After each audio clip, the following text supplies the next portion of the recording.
Olá, meus irmãos, graça e paz seja convosco. A lição de hoje, o título é Comunhão no Evangelho. Paulo, ao escrever a sua carta aos Filipenses, eu confesso que eu tomei conhecimento disso hoje. A causa que ele levou às orientações não foi só para lhe transmitir alegria. É claro que esse é um foco principal. Paulo queria mostrar que eles deveriam ser perseverantes, deveriam ficar firmes, deveriam, na verdade, manter-se juntos. Porém, ele queria com que todos vivessem em comunhão. Olha só quando você lê o capítulo 2 da carta aos Filipenses e o verso 2, ele fala assim, ó: então completem minha alegria, concordando sinceramente uns com os outros, amando-se mutuamente e trabalhando juntos com a mesma forma de pensamento em um só propósito. Logo no capítulo 2, Paulo faz um enfoque muito grande para que haja uma unanimidade de propósito. É claro, irmãos, que cada um tem o seu pensamento diferente, mas nunca deve comprometer o propósito ou o foco que eles querem alcançar. Então é necessário que haja o mesmo pensamento, e Paulo fala isso, né? Que todos têm o mesmo pensamento em Cristo Jesus, ou seja, têm o mesmo foco, a mesma direção. Temos pensamentos diferentes, temos nossa individualidade, mas essa individualidade deve formar a unidade e não o partidarismo ou a individualidade de forma partidária, algo que possa separar uns dos outros. Mas o foco aqui é serem unidos, que todos sejam unidos, como Paulo chega a descrever quando ele fala dos dons espirituais, né? Cada parte do corpo, do corpo formando, na verdade, um completo. A mão, o pé, os dedos, a cabeça, todos esses membros do corpo, eles fazem parte de um único corpo, e o cabeça é Cristo. Então Paulo enfatiza aqui que haja unanimidade nesse propósito, nesse aspecto.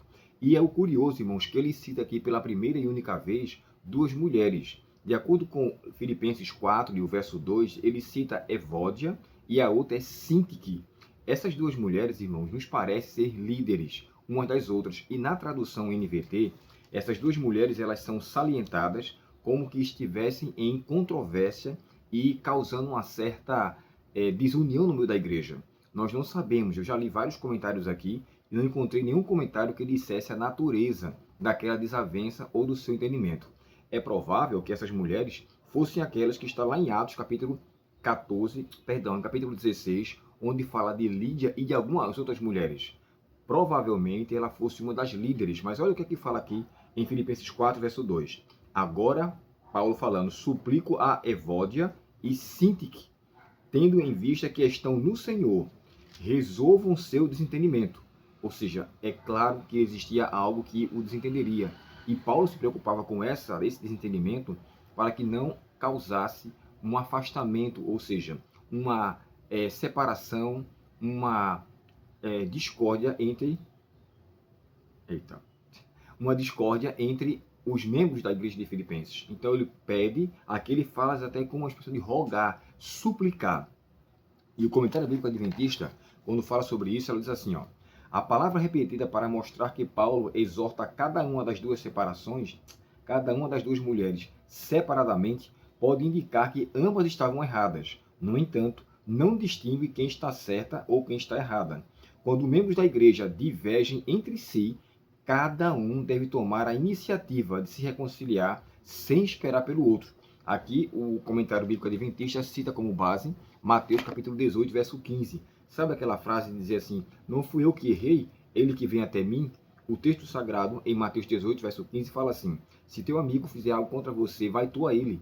Ou se o teu irmão fizer algo contra você. Então, se você tem a consciência que algo causou uma separação, para manter a comunhão sua com Deus em paz e a sua com o próximo, vá até a pessoa e se reconcilie com ela. Resolva aquela questão antes que o sol se ponha, como o mesmo Paulo falou, né? Não se põe o sol sobre vossa ira, onde ele chega a dizer assim, irai-vos e não pequeis.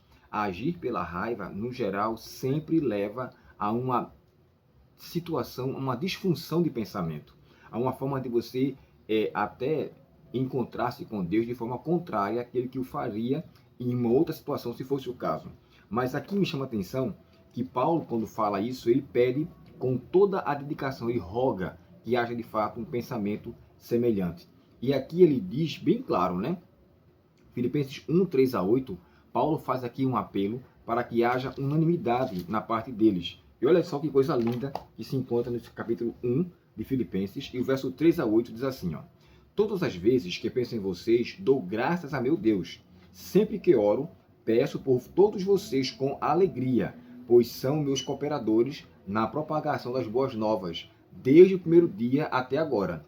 Tenho certeza de que aquele que começou a boa obra em vocês irá completá-la até o dia em que Cristo Jesus voltar. E é apropriado que eu me sinta assim a respeito de vocês, pois os tenho em meu coração.